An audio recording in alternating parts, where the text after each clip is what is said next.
এই যে দেখতে পাইতেছেন এই বিম কি আর এই দেখতে পাইতেছেন ট্যাঙ্কি কি হয়েছে, ছাদের অবস্থা দেখতে পাইতেছেন, ছাদের অবস্থা খারাপ।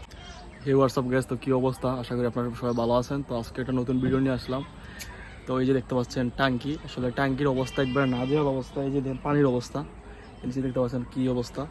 তো ট্যাঙ্কির অবস্থা খুবই ভয়াবহ একটি অবস্থা, আমি আপনাদেরকে দেখাই যাচ্ছি ভিতরের অবস্থা, পানির অবস্থা। দিয়ে একটু পানি দিয়ে আসেন। এই দেখতে পাইতেছেন ট্যাঙ্কি কি হয়েছে, মানে ট্যাঙ্কির পানি পুরো দুচ্ছ হয়ে গেছে, মানে এরকম অবস্থা কি আর।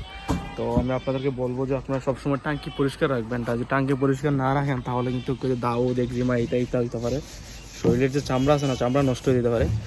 এই যে দেখতে পাইতেছেন এই বিম কেয়ার, এটাতে আমাদের থালা বাসন ধোয়। তো এটা আবার খুব একটা পাওয়ারফুল আছে, এটা যে আবার ময়লাগুলো মানে তাড়াতাড়ি উঠা দেয়।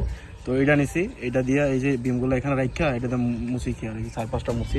এটা যদি কীভাবে মুছে, এই যেভাবে মুছে কি আর সাইডগুলো। আর সাইডে টাঙ্কির যে সাইডের অবস্থা দেখতে পাইতেছেন কি একটা নাজেহাল অবস্থা হয়েছে। প্রায় 6-7 মাস ধরে আমরা টাঙ্কিটা মানে দিতে পারতেছি না, আজকে একটু সময় বার করে দিতেছি। ছাদের অবস্থা দেখতে পাইতেছেন, ছাদের অবস্থা খারাপ। এই যে দেন কলমি শাক উইটা একবার বইরা গেছে, মানে খাওয়া যাবে, শাক আইন খাওয়া যাবে এরকম কলমি শাক করছে। তো ছাদটাও পরিষ্কার করবো কি আর, এই যে দেখতে পাইতেছেন অবস্থা খুব খারাপ। কাজ করতেছি, তো কাজ কমপ্লিট হয়ে গেছে। দেন কত ক্লিয়ার হয়েছে, এখন আমি দেখাইতেছি ব্যাক ক্যামেরা দিয়া। দিয়ে দেন কত সুন্দর হয়ে গেছে। এই আশেপাশে 4-5টা গাছ রয়েছে, কাজ করাত গিয়া 12টা বাজাই দিছি। এই যে 5টা বেঙ্গল হয়েছে, কি কয়াম এইটা দিয়ে এটাতেই ফুল। এই যে গাছগুলো রয়েছে, এইগুলো একটা দেবেন, শেষ ক্লিয়ার হয়ে গেছে।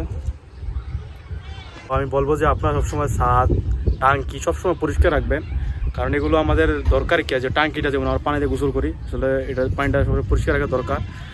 এবং পরিষ্কার না রাখলে বিভিন্ন ধরনের রোগ হতে পারে শরীরে, চামড়ায়। এবং যদি ওই যে ছাদের উপরে পরিষ্কার করে রাখেন তাহলে মশা মাছি এগুলো হবে না কি আর, ডেঙ্গু মেঙ্গুর কোনো চান্স থাকতো না।